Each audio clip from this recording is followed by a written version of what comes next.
I wanted this to really kick off with you this one thing because, as again, your inspiration to me is doing a business. You're doing that a lot now for people through your podcasts, your lives, your Patreon with Jake, which I'm not a part of. I should probably do that at some point. Um, um, you are, as many successful people are, you are one of the most like consistent people I know. And like you said, podcast 2.5 years now.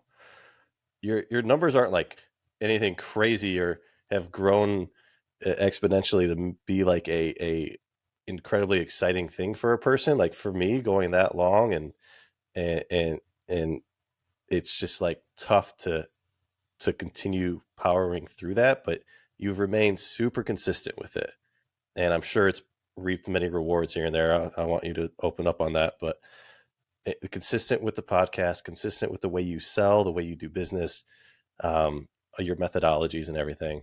So why are you so consistent? How do you do that? That's something I struggle with. And I'm sure a lot of people do.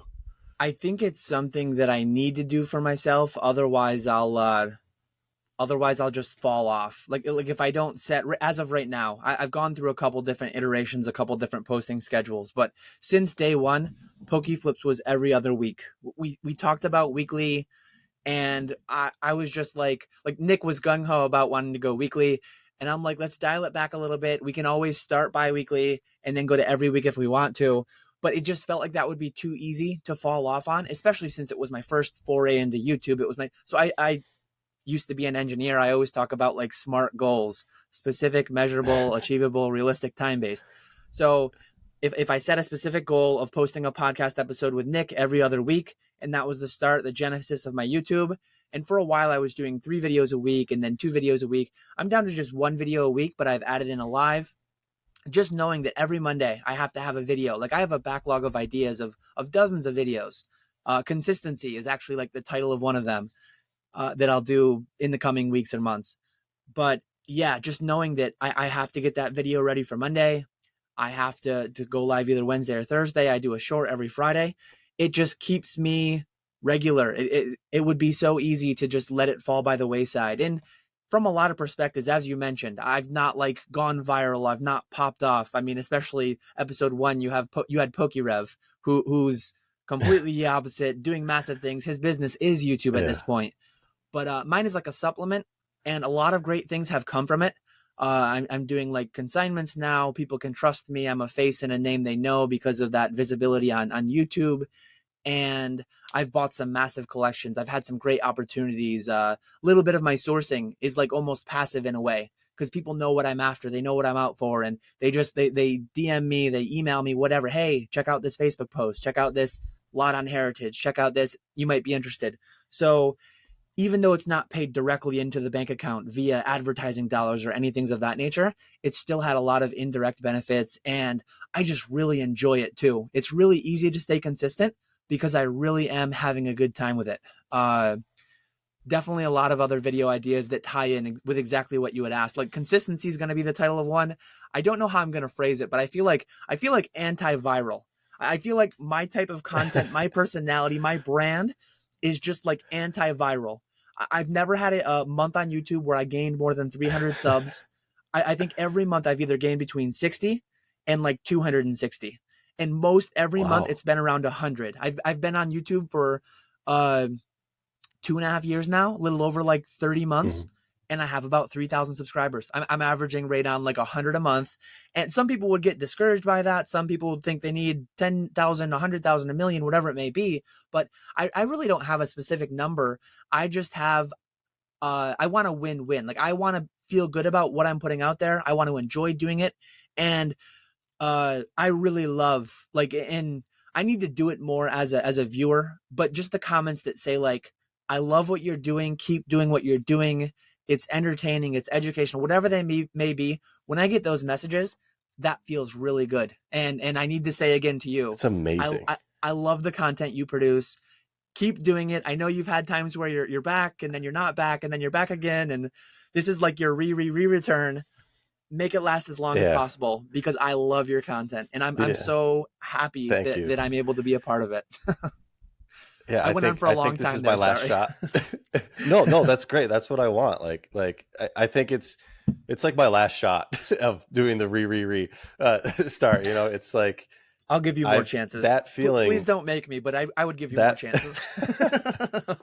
Thank you. Thank you. It's like I stopped the podcast for like well over a year, I think. And I would get messages weekly about when's it Mm, coming back, when's it coming back, when's it coming back. And it felt so good and so awful at the same time. And then when I finally started it again, just the flood of comments and support, it's the most amazing feeling ever. Because mm, that's how it all started, right? The podcast was just I started 3 years ago, 3.5 years ago at this point, where it was just a random Discord chat. Someone was like, we should record this. I was like, all right, I'll do it. And it just grew into this great thing that I really enjoy doing, sharing the stories of collectors, talking with you guys, learning about different things and different ways to do Pokemon. And it ended up like becoming a like this center point for opportunity for me. mm, And being me, the inconsistent ooh shiny thing, um, I just went after everything that came my way. So it just slowly or quickly, depending how you look at it, just fizzled out. Like I was getting the consultant gigs, I was getting the, you know, come sell to me celebrities, I was getting the take a trip to do a cool trade. Like all mm, these things were presented to me, and I was, instead of sticking to what was working and being aware and being smart, like you say, just be smart, be logical of why those opportunities were coming in and how to build off of that. I just like let that fall off and chase the next new shiny thing, mm. which I don't regret at all. I mean, incredibly grateful for the incredible experiences and opportunities that I had. Awesome things I've been able to do, and I love every moment of it. But I'm so happy to be back. So this Yeah, is going to very be glad to have you this is back. yeah, this is going to be it. I have a good feeling about it. I'm kind of back in the rebuild mode, kind of all facets of life, of business, finances, everything. Started working at Rare Candy and moved to Texas. I've moved across the country like 5 times in the past few years as well. Yeah. So it's been quite the journey, but um, it's Squeaks, it's even I don't talk to Pratt much, but Pratt and Charlie and TCA, consistency with like what you guys are doing and not chasing the shiny things that are offered to you, like it has clearly led to a continued success. Thank you so much for watching. If you enjoyed that clip, be sure to check out the full video podcast right here. And every Thursday, we drop a new podcast that premieres on YouTube here live at 9 p.m. Eastern Time. So be sure to subscribe and comment down below which guest you'd like me to have on next.